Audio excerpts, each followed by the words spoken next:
ජෙස්පිට් සාන්ත පීතර විදුහලේ නිගම ශාඛාවේ ඔන්ලයින් අධ්‍යාපනික වැඩසටහන යටතේ ආදරණීය දුවේ පුතේ 10 වන ශ්‍රේණිය කතෝලික ධර්මයේ විෂය සඳහා ඔබ සැම සාදරයෙන් පිළිගනු ලබනවා. අපි කතා කරමින් ඉන්නේ 3 වන තේමාව වන විශ්වාසීය ජීවිතයේ ශක්තිය කියන තේමාව ඔස්සේ එන පාඩම් මාලාවයි. ඒ අනුව අපි කතා කරන්නේ 15 වන පාඩම පරිත්‍යාගශීලී ජීවිත ආදර්ශ නැත්නම් ක්‍රිස්තුස් වහන්සේ වෙනුවෙන් පරිත්‍යාග වුණු ජීවිත පිළිබඳව තමයි මේ පාඩම ඔස්සේ අපි ඔබ කෙරෙන්නේ. ඒ මුලින්ම අපි අවධානය යොමු කරන්නේ ශුද්ධ දෙවන ජුවාන් පාවුලු මුනිතුමා පිළිබඳව. කවුද මේ ශුද්ධ දෙවන ජුවාන් පාවුලු මුනිතුමා කියන්නේ? 1920 මැයි මාස 18 වෙනි දින තමයි ශුද්ධ දෙවන ජුවාන් පාවුලු මුනිතුමා උපත ලබන්නේ පෝලන්තයේදී. මෙතුමාගේ උපත් නාමය එහෙම නැත්නම් මව්කුසේ පිළිසිදීමෙන් අනුතුරුව මෙතුමාට ලැබෙන නාමය තමයි කැරොල් වොයින්හිල්ලා. මව්කුස සිටියේදී මෙන්න තම ජීවිත කාලය පුරාම දිව්‍ය සංරක්ෂණය අද්දුරු මෙතුමාගේ ජීවිත ප්‍රශ්න වලින් ගහන වූ.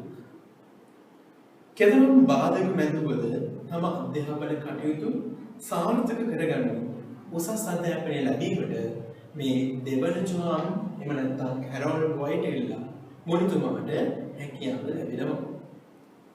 තරුණ වියේදී මාරක රියානුතුරකට මුහුණ දීමට සිදු වෙනවා මෙතුමාට. වෛද්‍යවරුන් පවා මවිත කරමින් එතුමා සුවපත් වෙනවා. 1942 දී ජගලෝනියා විශ්වවිද්‍යාලය තුළ රහසින් පවත්වාගෙන ගිය දේවධර්ම පීඨයට ඇතුල් වෙලා මෙතුමා පූජක සිසුන් 4 දෙනෙකු සමග අගරණ ගුරු නිවසේ නැවතී සිටලා අධ්‍යාපනය ලබනවා. 1946 දී පූජකවරයා, 1958 දී රදුගුරුවරයා, 1967 දී කාදිනල් පදවියට පත්වීමට මෙතුමාට හැකියාව ලැබෙනවා. මෙතුමා 1978 දී දෙවන ජුවාන් පාවුලු නමින් ශුද්ධෝත්තම ධූරයට නැත්නම් පාප් ධූරයට පත් වෙනවා. ශුද්ධ දෙවන ජුවාන් පාවුලු මුනිතුමා රටවල් 129කට වැඩම කර තිබෙනවා. වෙනාදනේ දුවේ පුතේ එලෙස වැඩම කරපු එක් රටක් තමයි අපේ මේ ශ්‍රී ලංකාව. එතුමා ශ්‍රී ලංකාවට පැමිණෙන්නේ 1995 ජනවාරි මාස 20 වන දින. 1995 ජනවාරි මාස 21 වන දින දෙවන ජුවාන් පාවුලු සුතෝත්තම පියතුමා අතින් වන්දනීය ජොසේ මාස් පියතුමන් භාග්‍යවරයට ඔසවනු ලබනවා. එතුමා අතින් සුද්ධවරයට හා භාග්‍යවරයට එසෝ සංඛ්‍යාව 1823ක් බව තමයි සඳහන් වෙන්නේ. ශුද්ධ දෙවන ජුවාන් මුනිතුමා ආගම් වේද නොතකා ජුදා සිනගෝගයට එහෙම නැත්නම් ජුදා ධර්මශාලාවකට මුස්ලිම් පල්ලියකට වැඩම කළ පළමු ශුද්ධෝත්තම පියතුමා ලෙස ඉතිහාසගත වෙනවා. පෙරදිග ඕර්තොඩොක්ස් සභාව වෙසෙන රටකට වැඩම කළ පළමු ශුද්ධෝත්තම පියතුමාද වන්නේ මෙතුමා. මොකද මේ පෙරදිග ඕර්තොඩොක්ස් සභාව කියලා කියන්නේ? අපි දන්නවා දුවේ පුතේ මුල් සභාව දෙකද වෙනවා, අපරිදිග සභාව සහ පෙරදිග සභාව ලෙස. අපරිදිග සභාව තමයි රෝමේ පාප් ධූරය යටතේ පැවැදෙන රෝමානු කතෝලික කියන්නේ.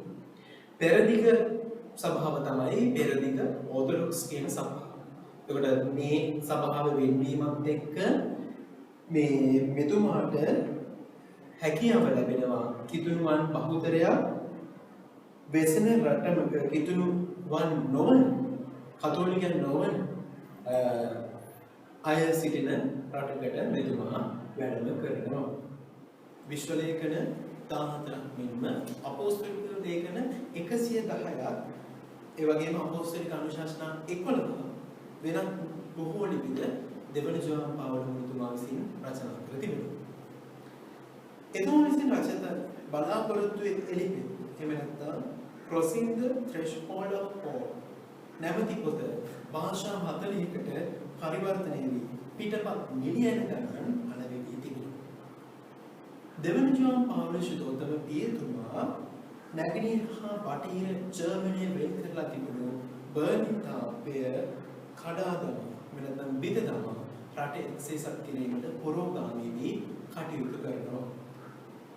දුගී රටවල් ගොදුරු කර ගන්නා ධනවත් රටවල් වලට විරුද්ධව ඍජුව කතා කළ මෙතුමා 1921 දී මැයි මාස 13 වන දින තුර්කියේ ජාතික අලි අක්කා නැමැති දක්ෂ වෙදිකරුවෙකුගේ ගොදුරක් බවට එහෙම නැත්නම් දක්ෂ වෙදිකරුවෙකුගේ වෙඩි ප්‍රහාරයකට මෙතුමාට මුහුණ දීමට සිදු වෙනවා.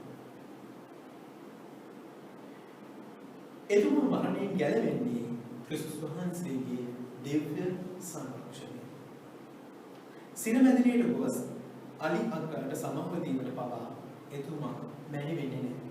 ක්‍රිස්තුස් වහන්සේගේ ජීවිතේ සැබෑ කිතුනේ ගැන්නේ සැබෑ වටිනාකම් ඉගැන්වීම තම ජීවිත තුළින්ම පෙන්වූ ශුද්ධ දෙවන ජෝන් පවුලේ සමාව දීමේ වැදගත්කම අපිට පෙන්වු කරලා දීලා තියෙනවා. අද දුමි පුතේ ඒ විතරක් නෙමෙයි මෙතුමාගේ ජීවිතේන අපිට ලබා ගන්න හැකි ආදර්ශ බොහෝ දිවිදුභාවය හා අසරණකම තුළ අධෛර්ය නොවි ජීවිතේ ජය ගැනීම තම රෝගී තත්ත්වයන් තුළ පවා සිය යුතුයකම් නොපෙරළා ඉටු කිරීම සතුරාට සමව දීම කුඩා වියේ සිටම දුක් පීඩා හා වේදනා දරා ගැනීම දිව්‍ය සංරක්ෂණයට නතු වීම යුක්තිය හා සාධාරණත්වය වෙනුවෙන් හඬ නැගීම තම ජීවිතයම ක්‍රිස්තුස් වහන්සේ වෙනුවෙන් සාක්ෂි දැරීම ඉන්සාන 2005 අප්‍රේල් මාස 2 වෙනි දින ස්වර්ගස්ථ වූ මෙතුමා 2011 මැයි 5 වෙනි දින භාග්‍යවරයටද 2014 අප්‍රේල් 27 වෙනි දින ශුද්ධවරයටද ඔසවනු ලබනවා. අද විදුලිපුත අපේ කතා කළේ ශුද්ධ වූ දෙවන ජෝන් පාවුලෝ මොනිතුමා පිළිබඳව. ඊළඟට අපි කතා කරන්නේ අපි කවුරුත් දන්න ශුද්ධ වූ තෙරේසා මෞතුමිය පිළිබඳව. දෙවිඳුන්ගේ සාන්තු එහෙම නැත්නම් මුඩුක්විය සාන්තු කියන විරුතාවල නාමයෙන් පටබැඳුණු ජීවමාන සාන්තුරේ කියන ජීවත් වන කාලයේදීම ආමන්ත්‍රණය කරන ශුද්ධ තෙරේසා මෞතුමිය පිළිබඳව අපි බලමු. ආදරණීය දුවේ පුතේ ශුද්ධ තෙරේසා මෞතුමිය 1910 අගෝස්තු 26 වෙනි දින ඇල්බේනියාවේදී තමයි උපත ලබන්නේ. එතුමියගේ බෞද්ධිස්ම නාමය ඇග්නස්. පවුලේ වැඩිමහල් සොහොයුරියක් සිටි අතර ඇග්නස් නැමැති මේ තෙරේසා කුඩා තෙරේසා පවුලේ බාලයා වුණා. අගහිඟකම් නොවූ අතර සුව පහසුවෙන් හා සතුටින් කුඩා අවදියේදී කාලය ගත කර තිබෙනවා. එහෙත් අවුරුදු 7 තම පියාගේ වියෝග නිසා මව හා දරුවන් දිරන දුක්බර තත්ත්වයකට මුහුණ දීමට සිදු වුණා. අහිමි පිය සෙනෙහසට දෙවිදු සෙනෙහස සමීප වුණා. පවුලේ විවිධ දුක් කම්කටොළු හමු වී එතුමිය පෞද්ගලිකව මෙන් පවුලක් ලෙස පොදුවේ යාඥා කිරීමද දේවස්ථානයට යාමට පුරුදු වී සිටියා. දේවස්ථානයේ කටයුතු වලට වැඩි උනන්දුව දැක්වූ ඇය අධ්‍යාපන කටයුතු කෙරෙහි දස්කම් පැවැත්වූ කුඩා තරුණියක් බවට පත් වෙනවා. ඇයගේ ආශාව නැත්නම් ඇයගේ බලාපොරොත්තු වූයේ ගුරුවරියක හා කන්‍යාසෝදරයෙක් වීම. ඒ ආශාව නිසාම 16 වෙනි සියවස් වයේදී අවුරුදු 16 දී එතුමිය පවුලෙන් සමුගෙන ලොරටෝ පැවිදි නිකායට ඇතුළු වෙනවා. 1929 දී ඉන්දියාවට පැමිණ එතුමිය 1921 මැයි මාස 24 වෙනි දින තෙරේසා නමින් තම පැවිදි දිවියේ වේදවාර ලබා ගන්නවා. කල්කටානුවර සාන්ත මරියා විදුහලේ ගුරුවරයෙක් ලෙස සේවය කළ දිනපතා ගමන් කළේ දුම්රිය.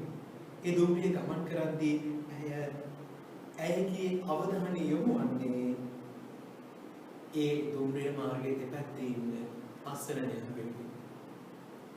සුදෝතම පියතුමාගේ අවසරයේ ඇතිව 1948 අගෝස්තු මාස 17 දින දයාවේ දූතිකා නමින් පැවිදි නිකායක් ආරම්භ කරනවා. එතකොට සුදෝ තෙරේසා මහත්මිය ආරම්භ කරපු පැවිදි නිකාය තමයි දයාවේ දූතිකාව කියලා කියන පැවිදි නිකාය. කල්පනා නගරයේ තුල කිසිවෙකුගේ පිහිටක් නොලබ රෝගී දුගී අසරණව සිටින අනාථ ළමුන්ට මෙතුමිය සේවය කරනවා. මරණාසන්න පාර දෙවස වැටී සිටින කෙනෙකුගේ ජීවිත වෙනුවෙන් ඒ ජීවිත රැකගන්න උපස්ථාන කරන මෙතුමිය කටයුතු කරනවා. එතුමිය ප්‍රාදේශීය නායකයන්ගේ ඉල්ලා සිටියේ නිවස. ඒ නිවසේ ඉල්ලා සිටියේ හේතුව තමයි මට ගියක් දෙන්න මැරෙන්න වැටි සිටින අය මම බලා ගන්නවා. එලෙස කියා එතුමිය නිවසක් ඉගෙන වීදි දරුවන් සඳහා පාසල ආරම්භ කරනවා. ඒ පාසලට එන කිලිටි දුගදහමන අය මෙතුමියගේ සරණියමද අධ්‍යාපනය ලබනවා. එතුමිය ඔවුන්ව ආදරයෙන් පිළිගෙන ඔවුන්ගේ ශරීර හා ඇඳුම් පැළඳුම් පවිත්‍ර කරලා ආහාර පාන වලින් පෝෂණය කර අධ්‍යාපනය ලබා දෙනවා. වීදි ජනයා බැහැ දැකීමට යාම ඇය පුරුදු වී සිටිනවා. ජාති ආගම් කුල උදාන ඉන්දියාවේ ජාති ආගම් කුල භාෂා වලින් දැඩිව වෙන් වී සිටින රට. තෙරේසා මෞතුමිය සුදු තෙරේසා මෞතුමිය ජාති ආගම් කුල ભેද නොතකා අසරණ දරුවන්ට අනාථයින්ට රෝගීන්ට මරණාසන්නවන්ට උපස්ථාන කරනවා.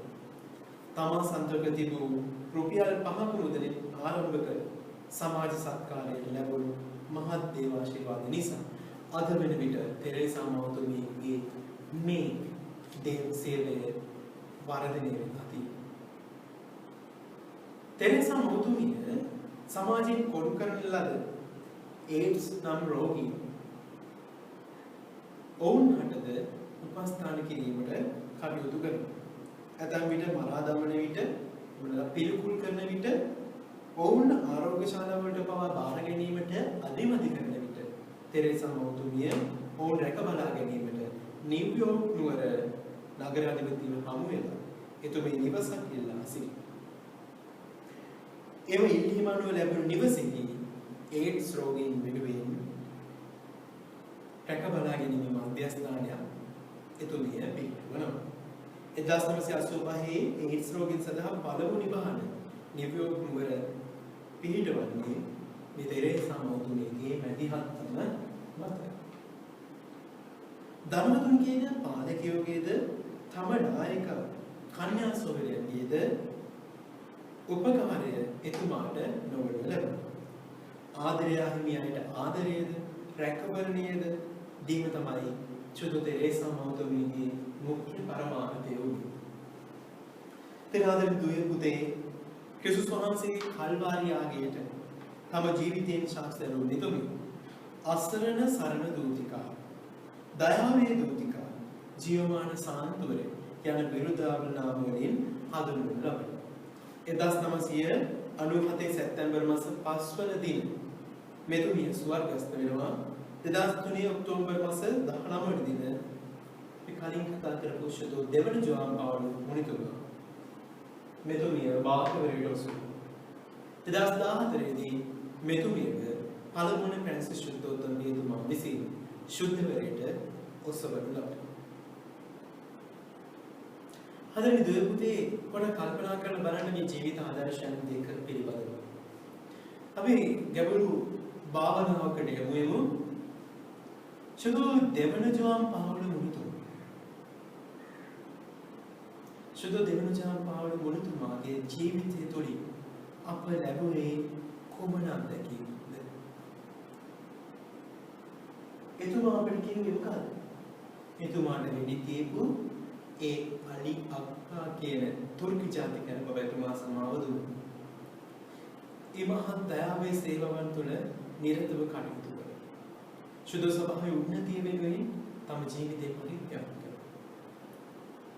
දෙවිඳුන්ට අසරයන්ට පිළිතුරු. ඉතින් අදලේ දුවේ පුතේ හිතන්න මේ ජීවිත ආදර්ශ ඔබ මා තුළ තිබුණු මේ ලෝකේ කොච්චර ලස්සන කරන්න පුළුවන්ද? එතකොට අපි කතා කරොත් සුදු තෙරේසා මහතුමිය ඇල්බේනියාවේ ඉපදිලා කන්‍යා සොහොයුරියක් කියලා ඉන්දියාවට සේවයට පැමිණිලා ඉන්දියාවේදී හිටපු අසරණයින්ට පිළිපකාර වෙලා අසරණයින් පැවිදි කායක් බිහි කරලා ඊනතුරුව සමාජයෙන් පිළිකුල් කරලා තිබුණු ඒඩ්ස් කියන රෝගයෙන් වෙනුවෙන් නිවහනක් දී කරලා තමුගේ ජීවිතේම අසරණ සරණ වෙනුවෙන් කටයුතු බය කරලා තියෙනවා. තමුගේ මුළු ජීවිතේම දුබලයන් වෙනුවෙන් පරිත්‍යාග වෙලා තියෙනවා. ඉතින් ආදර දුපුතේ ක්‍රිස්තුස් වහන්සේ අපිට කියන්නේ මෙන්න මේ කල්වාරියාගය. මේ කල්වාරියාගය කියලා කියන්නේ අපේ අන්‍යය වෙනුවෙන් කැප වෙන බය වෙන ප්‍රමාණය. අපි ඊළඟට කතා කරන්නේ තවත් ශුද්ධවන්තයෙක් පිළිබඳව. ඒ තමයි මැක්සිමිලියන් කෝල්බේ මුනිතුමා. මැක්සිමිලියන් කෝල්බේ මුනිතුමා තමුගේ ජීවිතේ පරිත්‍යාග කරපු ප්‍රාණ පරිත්‍යාග විදිහට අපිට ගන්න පුළුවන්. මැක්සිමිලියන් කෝල්බේ මුනිතුමා 1894 ජනවාරි මාස 8 වන දින උපත ලැබුණා. කුඩා කල දින දේවස්ථානයේදී යාඥා කරමින් සිටියේදී එතුමාට දේව මාතාවන් දර්ශනය වෙනවා. අපූර්ව දර්ශනයක් මේක. මේ දේව මාතාවන් දර්ශනය වෙලා මැක්සිමිලියන් කෝල්බේ මුනිතුමාට කියනවා එතුමියගේ දැහැතේ තියෙන සුදු රෝසුළුන්ද රතු රෝසුළුන්ද දුන්නා. සුදු ඔටුන්න පුරුදු ශුද්ධයද රතු ඔටුන්න ප්‍රාණ පරිත්‍යාගයේද බව එතුමා අවබෝධ කරගත්තා. එතුමාට ඔටුන්න දෙකෙන් කැමැති එකක් තෝරා ගැනීමට කිය විට මැක්සිමිලියන් කෝල්බේ මුනිතුමා තෝරා ගන්නවා ඔටුන්න දෙකම. 1907 කොන්වෙන්ෂනල් ෆ්‍රැන්සිස්කාන දෙව්සද්දරට ඇතුළු සුදු පාට රෝස් ඔටුන්න තිබ්බ පුරුදු ශුද්ධය දීමනා ලබා ගන්නවා. ඒ 1919 පූජකවරිය සක්‍රමෙන්තුව ලබා ගැනීම. දේවමාතාවට තිබූ මහත් භක්තිය ආදරය නිසා මරියතුමිගේ ශ්‍රී හෘදේ හමුදා යන සංවිධානය ආරම්භ කිරීමට මැක්සිමිලියන් කෝල්බේ මුනිතුමා කටයුතු කරනවා. යාඥාව හා පක්ෂත්තාපී ක්‍රියා මගින් ලෝකයේ පාපේ බලවේගවලට පරාජය කිරීම එහි අරමුණ බවට පත් වෙනවා. දේවමෝන්ගේ ආදරය ලෝක පුරා පැතිරවීමට ආරම්භ කළ මෙම සංවිධානයට වීර සෙබලා සංගරාගද මහෝපකාරී වෙනවා. 1939 සැප්තැම්බර් මාස 10 වන දින ඇරබි දෙවන ලෝක යුද්ධ සංග්‍රාමයේ ජර්මන් නාසිවාදීන් පෝලන්තය ගොදුරු කරගන්නවා. මේ නාසිවාදීන් ගරු කෝල්බේ පියතුමාගේ සහාය ලබා ගැනීමට අවශ්‍ය වෙනවා. ඒත් එතුමාගෙන් එයට කිසි සහායක් ලැබෙන්නේ නැහැ. එතුමාට අල්ලස් දී නාසිවරුන්ට අවශ්‍ය දෑ එතුමාගේ මාර්ගයේ මුද්‍රණය කර බෙදා හැරීමට උත්සාහය අසාර්ථක වෙනවා. ගරු කෝල්බේ පියතුමා සතු මුද්‍රලාන විසින් පළ කළ සත්‍ය නම් ලිපිය තුළ එතුමා අත්අඩංගුවට ගන්නවා. මේ සත්‍ය කියන ලිපිය මෙතුමා පළ කරනවා. ඒ නිසා මේ නාසිවාදීන් ජර්මන් නාසිවාදීන් මේ කෝල්බේ මුනිතුමාව කෝල්බේ පියතුමාව අත්අඩංගුවට ගන්නවා. සිරගතව සිටි සමයේදී පවා සිරකරුවන්ට බොහෝ සේවය කළ මෙතුමා දේවභාවතා භක්තිය දේව මාතාවන්ට තියෙන ඉමහත් ආදරය නිසා එතුමේ වෙන්නේ ඒ භක්ති අභ්‍යාස වර්ධනය කිරීමට සිරගෙරදී පවා මෙතුමා අතපසු කරන්නේ නැහැ. වදකාගාරයේ සිටි සිරකරුවෙකු පැන ගිය විට සිරකරුවන් 20 දෙනෙකු මැරීම සිරිත වුණා. මේ වදකාගාරයේදී සිටපු සිරකරුවෙකු පැන ගියා. එක සිරකරුවෙකු මැරීම ඝාතනය කිරීම මේ නාසිවදුන්ගේ සිරතක් වෙලා තිබුණා. එලෙස මරණය මරණයට නියම වූ සිරකරුවන් අතර සිටි ෆ්‍රැන්සිස් නැමැත්තාගේ විලාපය ගරු මැක්සිමිලියන් කෝල්ඩේ පියතුමාගේ හද සසඳනවා. ෆ්‍රැන්සිස් වෙනුවට තමා මරණයට පත් කරන ලෙසට එතුමා නාසිවරුන්ගෙන් ඉල්ලා සිටියා. ඒ අනුව තෝරාගත් 20 දෙනා අතරට ගරු කෝල්ඩේ පියතුමාද ඇතුළත් වී මරණයට නියම වූවන් බංකරයක් තුළ සාගින්නේ තැබීම තමයි මරණ දඬුවම වුණේ. බංකරය තුළ විලාප තැබීම සාමාන්‍ය දෙයක් වත් මේ හිටපු 20 දෙනා පියතුමා සමග නමෝ මරී කියමු. දෙව්මව්පිය ආඥා කරා ගීතිකා ගායනා කළා. සිරගතු කෙමෙන් මරණය වැළඳගත් දින කිහිපයක පසු සිර කුටියට නාසවරුන්ට දැකගත හැකි වූයේ හොද සිහියෙන් සිටිපු කෝල්ඩේ පියතුමා.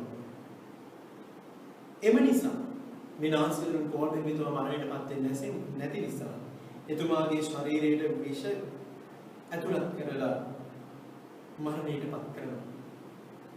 නමෝ මරී කියමින් සුදෝ මැක්සිමිලියන් කෝල්ඩේ පියතුමා 1941 අගෝස්තු 14 වෙනි දින ස්වර්ගස්ථ වෙනවා.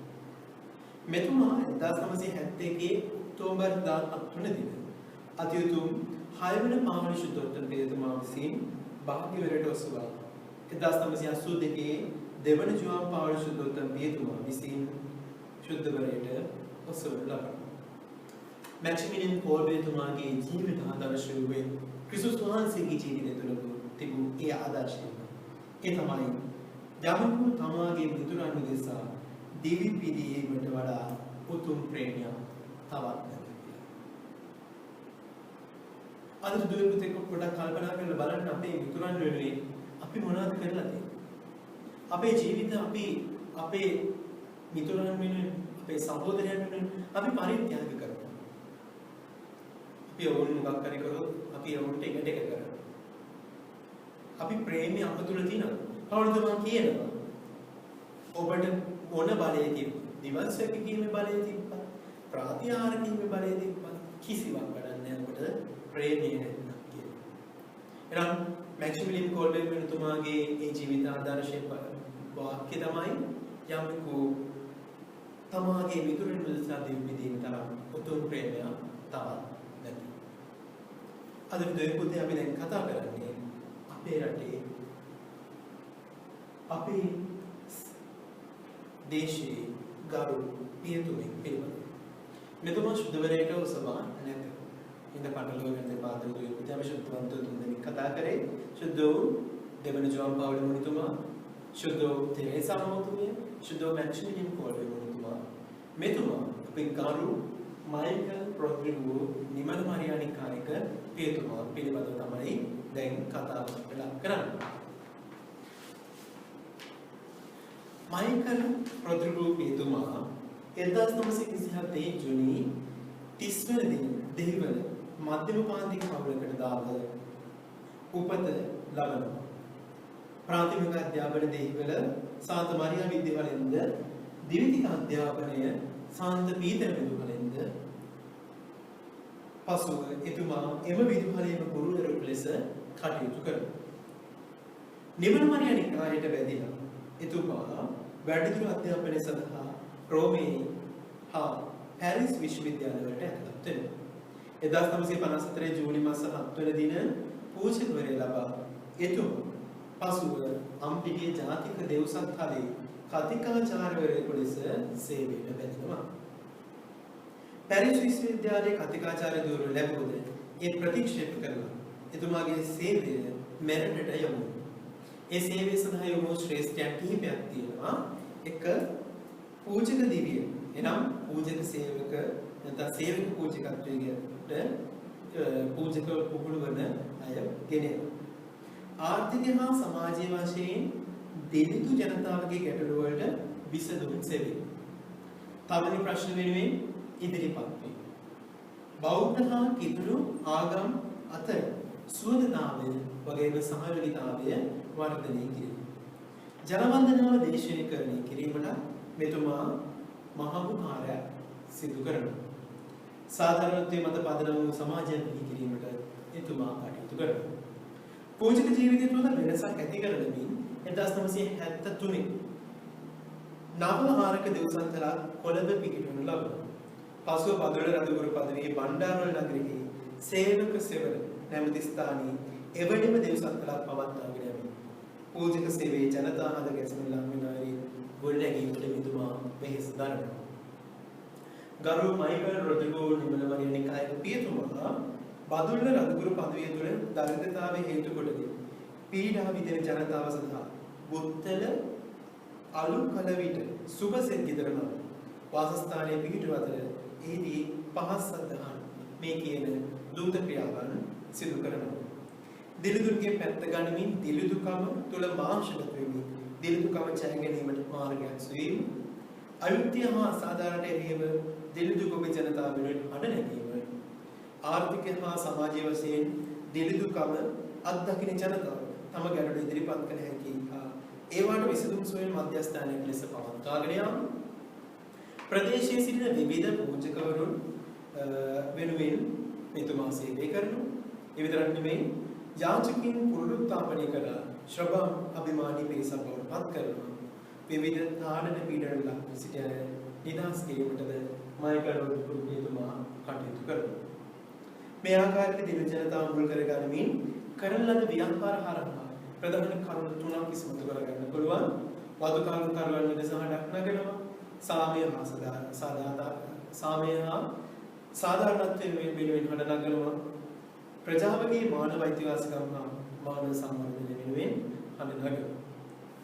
1981 දී බුත්තල ග්‍රාමයේ සුබසෙත් ගෙදර පැල්පතක බොදුණු බැතිමතුන්ගේද සහයෝගය මැද විශාල සේවයක් මේ මයිකල් රොඩ්රිගෝ පියතුමා සිදු කරනවා. 1987 නොවැම්බර් මාස 10 වන දින රාත්‍රියේ දිව පූජාව සිදු කරමින් සිටියේදී සාහසිකයෙකුගේ වෙඩි පහරින් අප අතරින් සමුගත්තද එතුමා අරමුණු දූත සේවාව අදද අඛණ්ඩව කරගෙන යාමට එතුමාගේ අනුගාමිකයින් කටයුතු කරනවා. ඉතින් ආදරණීය දුවේ පුතේ අපි කතා කරේ පරිත්‍යාගශීලී ජීවිත ආදර්ශ පිළිබඳව. ඔබට ලැබී තියෙන ප්‍රශ්න වලට ඔබ පිළිතුරු සපයන්න ආදරණීය දුවේ පුතේ අපි පාසල් ආරම්භ වුණ විගසම ඔබ හා සමග සම්බන්ධ වෙලා මේ පාඩම් අපි නැවතවරක් මතකයට ආවර්ජනය කරගන්නට මම බලාපොරොත්තු වෙනවා. ඉතින් ආදරණීය දුවේ පුතේ එතකොට පරිස්සමින් ඔබට ජෙසුස්